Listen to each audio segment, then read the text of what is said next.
Hello guys, কেমন আছেন? আশা করি আল্লাহর রহমতে পথ থেকে ভালো আছেন। আজ আমি আপনাদের এমন এক ছেলের গল্প শোনাবো যার স্বপ্নগুলো ছিল আকাশের চেয়েও উঁচু। গল্পের নাম দ্য পারফেক্ট ডেট। আমাদের গল্পের প্রধান চরিত্র ব্রক্স রটিগান। সে একজন হাই স্কুল সিনিয়র এবং গ্র্যাজুয়েশনের দোরগোড়ায় দাঁড়িয়ে আছে। ব্রক্স অত্যন্ত মেধাবী, কিন্তু তার জীবনে অভাব শুধু একটা জিনিসের, আর তা হলো টাকা।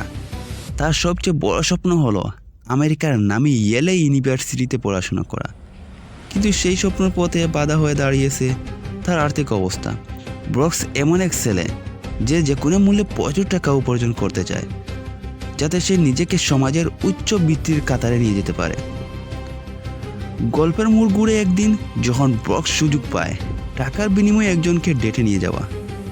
সিলিয়ার বাবা মা চাইতেন তাদের মেয়ে যেন গড়ে বসে না থেকে সামাজিক অনুষ্ঠানে যোগ দেয়। তারা ব্রক্সকে প্রস্তাব দেয় যে সে যদি তাদের মেয়েকে একটি পার্টিতে নিয়ে যায় তবে তারা তাকে অনেক টাকা দেবে। ব্রক্স রাজি হয়ে গেল, কিন্তু সমস্যা হলো সে তো আর সস্তা গাড়িতে করে সিলিয়ার বাড়িতে যেতে পারে না। সে তার বন্ধু রিসের থেকে তার চকচকে BMW দাঁড় করে নিয়ে গেল। সিলিয়ার বাড়িতে পৌঁছানোর পর তার বাবা মা ব্রক্সকে খুব আদর দিয়ে স্বাগত জানায়, কিন্তু সিলিয়া ছিল একদম আলাদা। সে যখন ঘরে প্রবেশ করলো তার মুখভঙ্গি বলে দিচ্ছিল যে সে এই লুক দেখানো ধনী সমাজকে কতটা অপছন্দ করে। সে ব্রক্সকে সরাসরি বলে দেয় যে তাকে জোর করে পাঠানো হচ্ছে। তার মতো এই ধনী বকে যাওয়া ছেলেমেয়েদের কাজ হলো কেবল পার্টি করা, ছবি তোলা আর সোশ্যাল মিডিয়ায় নিজেকে জহিরা করা, মানে বড়াই করা। পার্টিতে পৌঁছে ব্রক্স বুঝতে পারলো সিলিয়ার কথাগুলো বলছিল না। পুরো পার্টিতে কেউ আনন্দ করছিল না, সবাই ব্যস্ত নিজের সেরা ছবিটা তোলার জন্য। ব্রক্স একজন পেশাদারের মতো সিলিয়াকে ডান্স ফ্লোরে নিয়ে গেল। তারা দুজনই যখন নাচছিল তখন হঠাৎ গান বদলে যায়।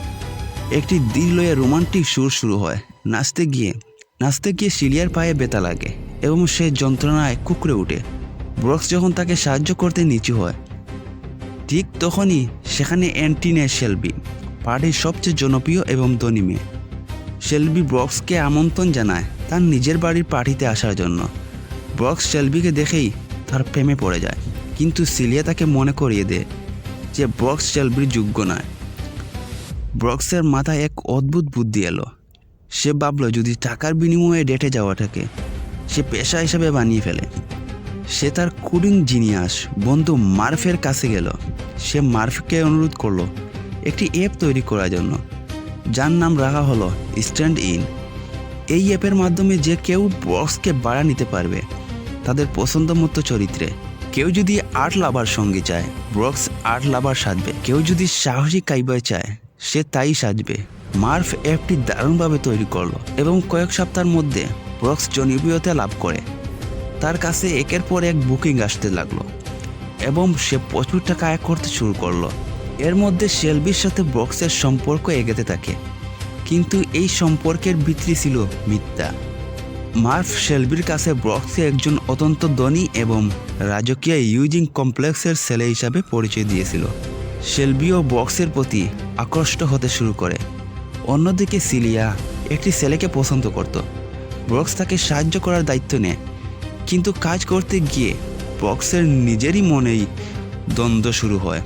সে যখন দেখছে সিলিয়া অন্য ছেলের সাথে হারছে, তার নিজের ভিতরে একটি হালকা ঈর্ষা তৈরি হচ্ছে। সে বুঝতে পারে না যে সে আসলে কাকে চায়, শেলবির মতো ড্রিম গার্লকে নাকি সিলিয়ার মতো সত্যবাদী বন্ধুকে।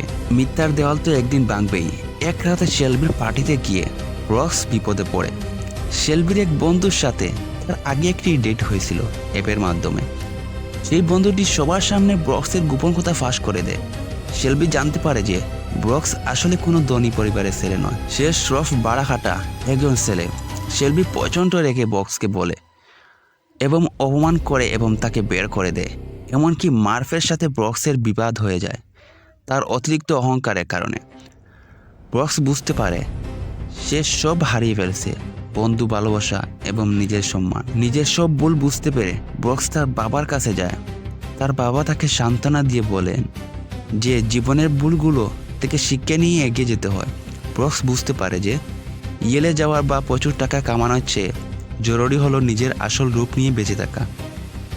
সে সিলিয়ার কাছে গিয়ে নিজের সব কটুকতা জন্য ক্ষমা চায়। সে স্বীকার করে যে সিলিয়াই তাকে সবচেয়ে ভালো বুঝে। শেষ পর্যন্ত ব্রুকস বুঝতে পারে যে জীবনের পারফেক্ট ডেট কোনো অ্যাপ দিয়ে পাওয়া যায় না, তা পাওয়া যায় সততা আর বন্ধুত্বের মাধ্যমে।